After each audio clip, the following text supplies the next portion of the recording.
हरि ओम हरि ओम हरि ओम हरि ओम। ओम श्रीमद्भगवत गीता अथ तृतीयो अध्याय। अथ अर्जुन उवाच। प्रिय भक्तजन, अमूल्य ज्ञान भक्ति का भगवान ने खुद समस्त मानव के कल्याण हेतु दिया। उसे आज भगवान की कृपा से अवसर मिला आप सबों को सुनाने की। आप सब लाभ उठावे। अर्जुन उवाच। ज्यायसी कचैत कर्मण्यस्य माता बुद्धिर्जनार्दन तत्किं कर्मणि घोरे मां नियोजसी केशव। अर्थात अर्जुन कहते हैं भगवान से कि यदि आपको कर्म की अपेक्षा ज्ञान श्रेष्ठ मान्य है तो हे प्रभु, फिर केशव मान्य है तो फिर हे केशव, मुझे भयंकर कर्म में क्यों लगाते हैं। व्यामिश्रेणेव वाक्येन बुद्धि मोहयसीव में तदेकं वद निश्चित्य येन श्रेयो अहमाप्नुयाम्। अर्जुन कहते हैं कि आप मिले हुए से वचनों को मेरी बुद्धि को मानो मोहित कर रहे हैं, इसलिए उस एक बात को निश्चित करके कहिए जिससे मैं कल्याण को प्राप्त हो जाऊं। बोलिए वासुदेव भगवान की जय। श्री भगवान उवाच। लोके अस्मिन् दुविधा निष्ठा पुरा प्रोक्ता मया नघ ज्ञान योगेन संख्यानां कर्म योगेन योगिनां। भगवान अर्थात भगवान कहते हैं कि हे निष्पाप अर्जुन, इस लोक में दो प्रकार की निष्ठा मेरे द्वारा पहले कही गई है। उनमें से संख्य योगियों की निष्ठा तो ज्ञान योग से है और योगियों की निष्ठा कर्म योग से होती है। बोलिए वासुदेव भगवान की जय। आगे कहते हैं भगवान कि न कर्म नामनारंभा निष्कर्म पुरखो अश्रुतै न च संन्यसना देव सिद्धि समधि गच्छति नहीं किंचित क्षणमपि जातु तिष्ठत कर्मकृत कार्यते हा वसः कर्म सर्व प्रकृतिर्जय गुणै कर्मेन्द्रियाणि संयम्य आस्ते मनसा स्मरन् इंद्रियार्थाम्यूढ़ात्मा मिथ्याचार समुच्यते। अर्थात भगवान कहते हैं कि मनुष्य ने तो कर्मों का आरंभ किए बिना निष्कर्मता को यानी योग निष्ठा को प्राप्त होता है और न कर्म के केवल त्याग मात्र से सिद्धि यानी संख्य योगियों की ही संख्य निष्ठा को ही प्राप्त होता है। हे अर्जुन, निसंदेह कोई भी मनुष्य किसी भी काल में क्षण मात्र भी बिना कर्म किए नहीं रहता, क्योंकि सारा मनुष्य समुदाय प्रकृति जनित गुणों द्वारा परवश हुआ कर्म करने के लिए बाध्य किया जाता है।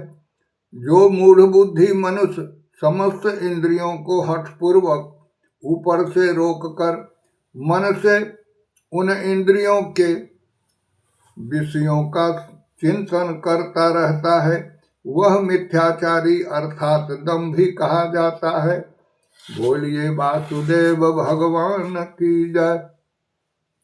आगे भगवान कहते हैं कि यस्मिन्द्रियाणि मनसा नियम्या भरते अर्जुन कर्मेन्द्रिय कर्मयोगमसक्तः स विशिष्यते नियतं कुरु कर्मत्वं कर्म ज्यायो महाकर्मणः शरीरत्रापि च तेन प्रसिद्धयेद कर्मणा यज्ञार्थात् कर्मणो अन्यंत्र लोको अयं कर्म बंधन तदर्थ कर्म कौन्तेय मुक्त संग समाचर सहयज्ञ प्रजा सृष्टा पूरा वाच प्रजापति अनेन प्रस विश्वधमेक वो अष्टधुक कामधुक। अर्थात भगवान कहते हैं कि हे अर्जुन, जो पुरुष मन से इंद्री को वश में करके अनासक्त हुआ समस्त इंद्रियों द्वारा कर्म योग का आचरण करता है, वही श्रेष्ठ है। तू शास्त्र विधि कर्तव्य कर्म कर, क्योंकि कर्म न करने की अपेक्षा कर्म करना श्रेष्ठ है, तथा कर्म न करने से तेरा शरीर निर्वाह भी नहीं सिद्ध होगा। यज्ञ के निमित्त किए जाने वाले कर्म से अतिरिक्त दूसरे कर्म में लगा हुआ ही यह मनुष्य समुदाय कर्म से बंधता है। इसलिए हे अर्जुन, तू आसक्ति से रहित होकर उस यज्ञ के निमित्त ही भली भांति कर्तव्य कर्म कर। बोलिए वासुदेव भगवान की जय। आगे कहते हैं कि यह यज्ञ प्रजा शिक्षा पूर्ववाच प्रजापति अनेन प्रस विश्वधमेक सो अष्टधुक कामधुक।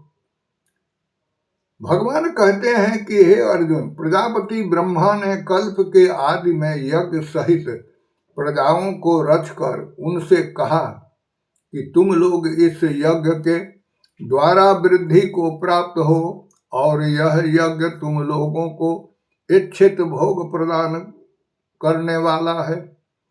देवान भावयतानेन ते देवा भावयन्तु व परस्परम भावयन्त श्रेय परम वापस्थ इष्टानि भोगानि वो देवा व्यासन्ते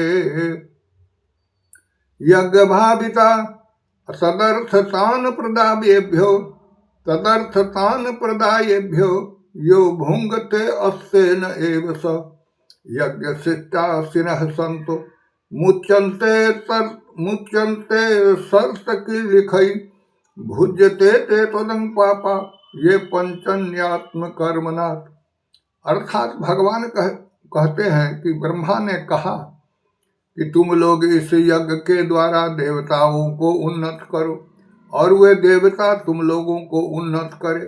इस प्रकार निस्वार्थ भाव से एक दूसरे को उन्नत करते हुए तुम लोग परम कल्याण को प्राप्त हो जाओगे। यज्ञ के द्वारा बढ़ाए हुए देवता तुम लोगों को बिना मांगे ही इच्छित भोग निश्चित ही देते रहेंगे। इस प्रकार उन देवताओं के द्वारा दिए हुए भोग को जो पुरुष उनको बिना दिए स्वयं भोगता है, वह चोर ही है। यज्ञ शिष्टा विनशंतो मुच्यन्ते सब्र लिखई भुज्यते ते तुतम पापा ये पंचन्यात्म कर्मनाथ।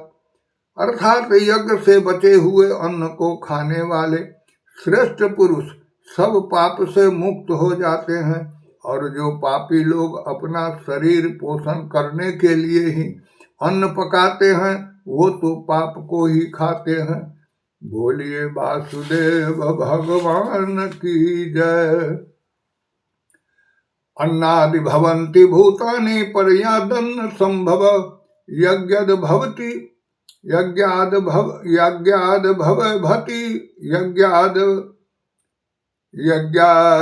भवति पर्जन्यो यज्ञ कर्मसु मुद्भव कर्म ब्रह्म भवम बुद्धि ब्रह्माक्षर समुद्भवम तस्मात् सर्वगतं ब्रह्म नित्यं यज्ञे प्रतिष्ठितम् एवं प्रवर्तितं चक्रं नानुवर्ति हय अधायुरिन्द्रियारामो मोघं पार्थ स जीवति अस्यात्मरतिरैव स्यादात्मतृप्त च मानव आत्मनेव च संतुष्ट असत्य कार्य न विधते।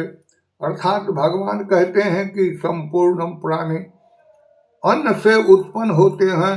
अन्न की उत्पत्ति वृष्टि से होती है, वृष्टि यज्ञ से होती है, और यज्ञ विहित कर्म से उत्पन्न होने वाला है। कर्म समुदाय को तू वेद से उत्पन्न और वेद को अविनाशी परमात्मा से उत्पन्न हुआ जान। इससे सिद्ध होता है कि सर्वव्यापी परम